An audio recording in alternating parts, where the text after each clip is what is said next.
Students, जैसा कि आप सभी जानते हैं कि झारखंड बोर्ड के द्वारा आपकी परीक्षा जो है 7, 8 और 9 मई को 2022 को निर्धारित की गई है। तो उसी को देखते हुए मैंने झारखंड शैक्षिक अनुसंधान एवं प्रशिक्षण परिषद रांची द्वारा जो प्रथम सावधिक परीक्षा का जो मॉडल सेट 1 है उसको लेकर के मैं यहाँ पर आया हूँ। तो ये जो है भूगोल विषय का है मॉडल सेट और पूरे 40 प्रश्नों के उत्तर को हम लोग देखेंगे इस मॉडल सेट के। तो प्रथम मॉडल सेट के 40 प्रश्नों का संपूर्ण हल मैं लेकर के आया हूँ, तो आप वीडियो को अंत तक ज़रूर देखें। और आपने अभी तक मेरे चैनल को सब्सक्राइब नहीं किया है तो चैनल को सब्सक्राइब जरूर करें। यहाँ पे देखिए कुछ सामान्य निर्देश है जिसको आप लोग परीक्षा के पूर्व पढ़ लेंगे। जो भी निर्देश होंगे उसको आप पालन करेंगे। तो चलिए हम लोग चलते हैं फटाफट प्रश्नों की तरफ। पहला प्रश्न है, पृथ्वी का आकार का संबंध निम्नलिखित में से किससे है? तो जो पृथ्वी है वो बनावट की दृष्टि से वो थोड़ा सा नारंगी यानी संतरे के आकार की है, यानी ध्रुवों पर थोड़ी सी चपटी है। ठीक है, ध्रुवों पर हल्की सी चपटी है, जैसे नारंगी हल्का सा चपटा होता है। तो इस पृथ्वी का जो आकार का संबंध है वो नारंगी के समान है। ठीक है, अगला क्वेश्चन देखते हैं। अगला प्रश्न है, भूगोल का उद्देश्य धरातल की प्रादेशिक या क्षेत्रीय भिन्नता का वर्णन एवं व्याख्या करना है। यह कथन किसका है? तो यह कथन है रिचर्ड हार्टसोन का है। इसको आप लोग जरूर याद रखिएगा। ये जो स्टेटमेंट है बहुत ही महत्वपूर्ण स्टेटमेंट है, ये अक्सर परीक्षाओं में पूछता है, तो इसको आप याद रखेंगे। क्वेश्चन नंबर 3, निम्नलिखित में से किस विद्वान ने भूगोल जियोग्राफी शब्द का प्रयोग पहली बार किया था? तो आप जानते हैं जो भूगोल शब्द है उसका पहली बार जो प्रयोग किए थे वो थे इरेस्टोथनीज। ठीक है, अगला प्रश्न देखते हैं। चौथा प्रश्न है, पृथ्वी की उत्पत्ति के संबंध में एक प्रारंभिक एवं लोकप्रिय मत ज्वारी परिकल्पना किस विद्वान द्वारा दिया गया? तो इसका जो उत्तर हो जाएगा वो हो जाएगा ऑप्शन घ, जेम्स जीन्स। ठीक है, पांचवा प्रश्न देखते हैं हम लोग। आधुनिक समय में ब्रह्मांड की उत्पत्ति संबंधी सर्वमान्य सिद्धांत निम्नलिखित में से कौन है? तो जो सर्वमान्य सिद्धांत है वो है बिग बैंग सिद्धांत। ठीक है, बिग बैंग थ्योरी भी इसको बोलते हैं, तो इसको आप याद रखेंगे। छठवां प्रश्न है, प्रकाश वर्ष क्या मापने की इकाई है? तो प्रकाश वर्ष क्या है मापने की इकाई? आप जानते हैं यह दूरी मापने की इकाई है और खगोलीय दूरी। ठीक है, अगला प्रश्न है, वर्तमान में सौरमंडल में कितने ग्रह हैं? आसान प्रश्न है, आप जानते ही हैं, तो इसका सही उत्तर हो जाएगा 8। ठीक है, पहले जो है कुल 9 ग्रह हुआ करते थे, लेकिन अंतर्राष्ट्रीय खगोल विज्ञानी संघ की जो बैठक हुई थी 2006 में, उसमें जो है प्लूटो को ग्रह का दर्जा से उसको हटा लिया गया। अब वो क्या है, बौने ग्रह की श्रेणी में उसको रखा गया है, वह परंपरागत ग्रह के अंतर्गत नहीं आता है। जो परंपरागत में 8 ग्रह हैं वो हैं बुध, शुक्र, पृथ्वी, मंगल, बृहस्पति, शनि, अरुण और वरुण। ठीक है, तो यही 8 हैं। यम जो था पहले उसको 2006 में हटा लिया गया है। नेक्स्ट क्वेश्चन है, भूतल प्रवाह बिंदु जो भूकंप के उद्गम केंद्र के समीपतम होता है उसे क्या कहते हैं हम लोग? तो उसको हम लोग जो है बोलते हैं अधिकेंद्र। अधिकेंद्र वाला ऑप्शन सही हो जाएगा, ऑप्शन ख, अधिकेंद्र। ठीक है, 9वां प्रश्न है, सुनामी से सर्वाधिक क्षति किस क्षेत्र में होती है? तो जो सुनामी से सर्वाधिक क्षति होती है वो स्थल के आंतरिक भाग में। आप लोग महसूस किए होंगे जब जब सुनामी आता है तो आप देखते हैं जब हम पानी हैंडपम्प से निकालते हैं तो पानी जो है बहुत ही गंदा आता है। तो जो स्थल की आंतरिक संरचना होती है वो उथल पुथल हो जाती है, उसमें बहुत ही क्षति होती है। नेक्स्ट क्वेश्चन है, भूपृष्ठ में सर्वाधिक मात्रा में कौन सा तत्व पाया जाता है? तो भूपृष्ठ पर सर्वाधिक मात्रा में कौन सा तत्व पाया जाता है? तो वह है ऑक्सीजन। यहाँ देखिए एक नाइट्रोजन भी दिया हुआ है। तो इस प्रश्न में जो पूछ रहा है कि ये जो मान लीजिए ये आपकी पृथ्वी हो गई, भूपृष्ठ हो गई, तो इसके भूपृष्ठ पर यानी इसके सतह पर, ये जो पृथ्वी का जो ऊपरी सतह है इसमें सर्वाधिक मात्रा में कौन सा तत्व पाया जाता है? तो ये ऑक्सीजन है। अगर पूछता कि वायुमंडल में सर्वाधिक मात्रा में कौन सी गैस, तब तो यहाँ नाइट्रोजन आ जाता। ठीक है, तो इसका जो 10 का उत्तर होगा वो होगा ग, ऑक्सीजन। 11वां प्रश्न है, निम्नलिखित में से कौन भूगर्भ की जानकारी का प्रत्यक्ष साधन है? भूगर्भ में आप लोग जानते हैं, यानी जो पृथ्वी के अंदर का भाग होता है उसको हम लोग भूगर्भ बोलते हैं। तो उसकी जानकारी के लिए हमारे पास जो प्रत्यक्ष साधन है वो क्या है, ज्वालामुखी। जानते हैं जब ज्वालामुखी विस्फोट होता है तो उसमें लावा और मैग्मा निकलता है, तो वो जो आंतरिक पृथ्वी के आंतरिक हिस्से से निकलता है, तो वो हमारे लिए प्रत्यक्ष एक साधन है भूगर्भ की जांच का। बढ़ते हैं अगले प्रश्न की ओर। महाद्वीपीय विस्थापन सिद्धांत 1912 में किसने प्रतिपादित या किसने प्रस्तावित किया था? तो ये आप जानते हैं अल्फ्रेड वेगनर। ठीक है, 12 का क हो जाएगा सही। 13वां प्रश्न है, निम्नलिखित में कौन सक्रिय ज्वालामुखी के उदाहरण है? तो जो सक्रिय ज्वालामुखी है वो है एटना। एटना जो है वो सक्रिय ज्वालामुखी है। फिर है रिंग ऑफ फायर किस महासागर में स्थित है? तो जो रिंग्स ऑफ फायर है ये जो है प्रशांत महासागर में स्थित है, यानी इसका उत्तर हो जाएगा घ, प्रशांत महासागर। 15वां प्रश्न है, प्लेट विवर्तनिकी सिद्धांत के अनुसार पृथ्वी का स्थल भाग मुख्यतः कितने प्लेटों में विभक्त है? तो इसका उत्तर हो जाएगा 7, यानी 7 भागों में ये विभक्त है। 16वां प्रश्न है, हिमालय पर्वत की उत्पत्ति किस सागर से हुई है? तो ये तो इसका उत्तर आप जानते ही होंगे, ये है टेथिस सागर, यानी ऑप्शन ग, 16 का ग सही है। 17वां प्रश्न है, चूना पत्थर किस प्रकार के चट्टान का उदाहरण है? तो ये जो चूना पत्थर होता है ये है अवसादी चट्टान। फिर है खनिज तेल मुख्यतः किस प्रकार के चट्टान में पाया जाता है? तो जो खनिज तेल होता है वो आग्नेय शैल में या आग्नेय चट्टानों में पाया जाता है। 19वां प्रश्न है, भूस्खलन सामान्यतः किस क्षेत्र में देखने को मिलता है?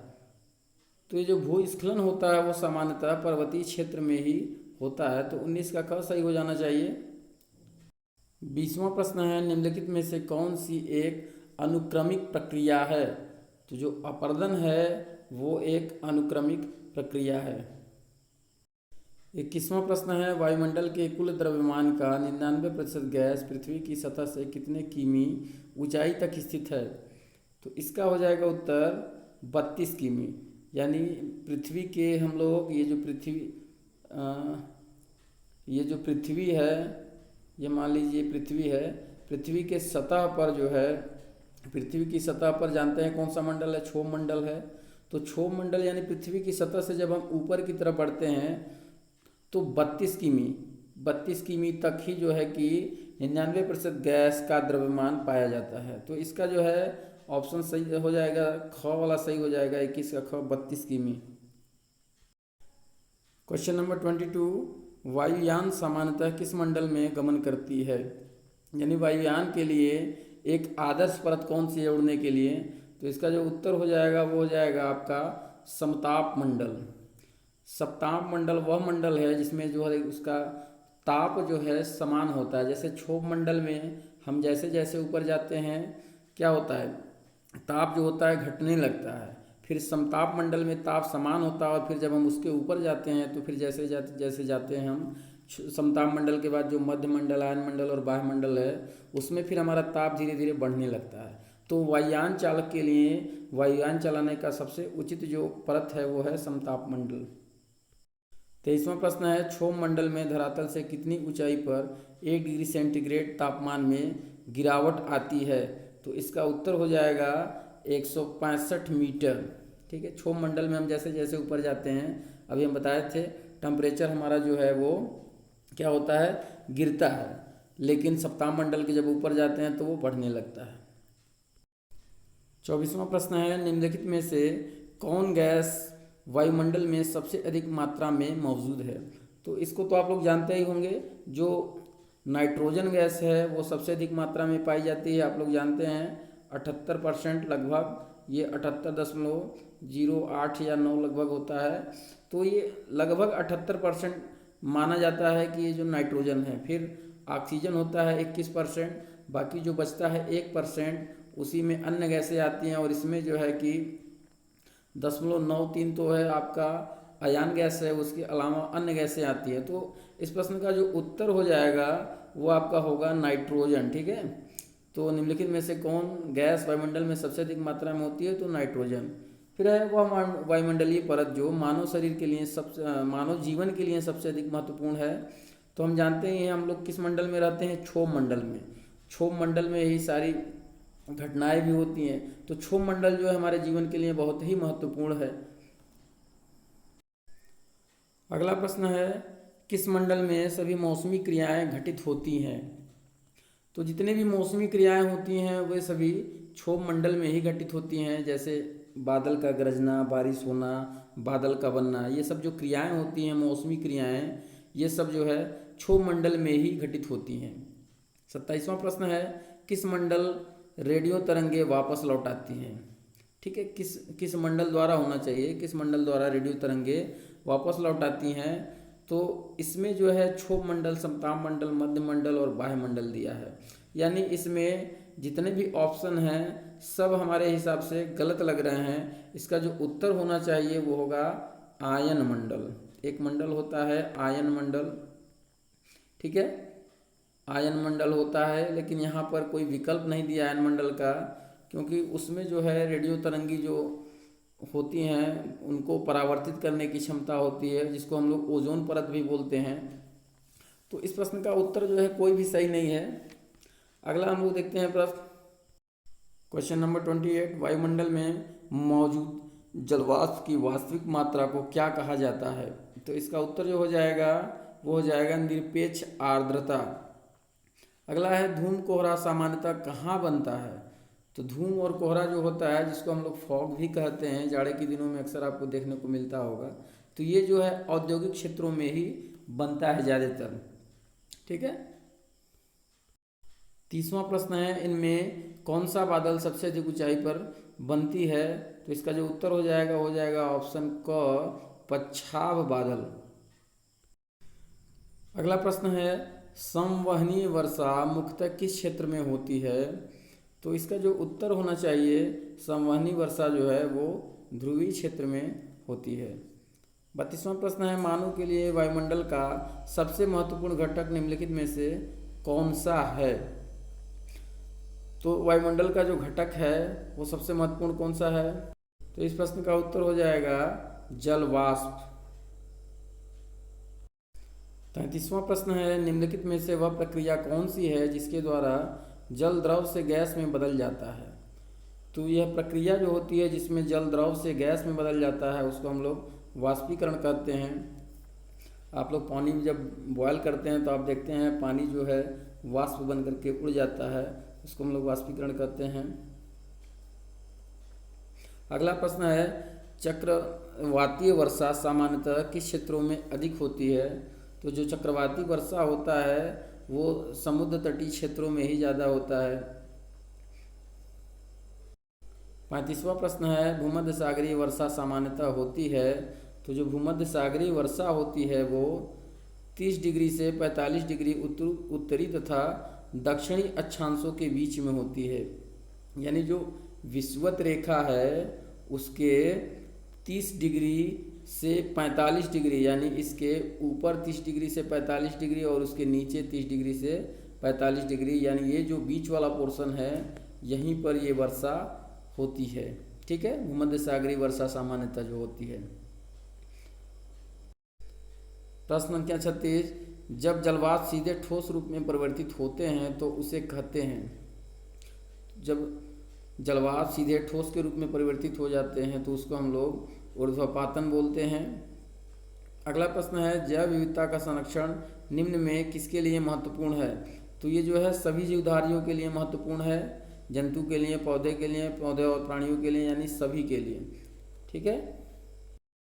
प्रश्न संख्या 38, भारत में वन्य जीव सुरक्षा अधिनियम कब पारित किया गया था। तो जो वन्य जीव सुरक्षा अधिनियम था वो 1972 ईस्वी में बनाया गया था। 39वां प्रश्न है, जिन क्षेत्रों में प्रजातीय विविधता अधिक होती है उस विविधता वाले क्षेत्र को क्या कहते हैं। तो उस विविधता वाले क्षेत्र को हम लोग हॉटस्पॉट कहते हैं। तो हम लोग चलते हैं अंतिम प्रश्न की ओर। प्रश्न संख्या 40, रियो डी जेनेरियो पृथ्वी सम्मेलन कब हुआ था। तो ये जो रियो डी जेनेरियो पृथ्वी सम्मेलन हुआ था ये सन 1992 ईस्वी में हुआ था। तो इस प्रकार हम लोगों ने जैकबोर्ड द्वारा बनाए गए मॉडल सेट 1 यानी भूगोल विषय के मॉडल सेट 1 के 40 संपूर्ण प्रश्नों के उत्तर को हम लोगों ने देखा, जाना और समझा। तो अगर आपको ये वीडियो अच्छी लगी हो और ऐसे ही आप लर्निंग मटेरियल पाना चाहते हैं तो मेरे वीडियो को लाइक शेयर सब्सक्राइब जरूर करें।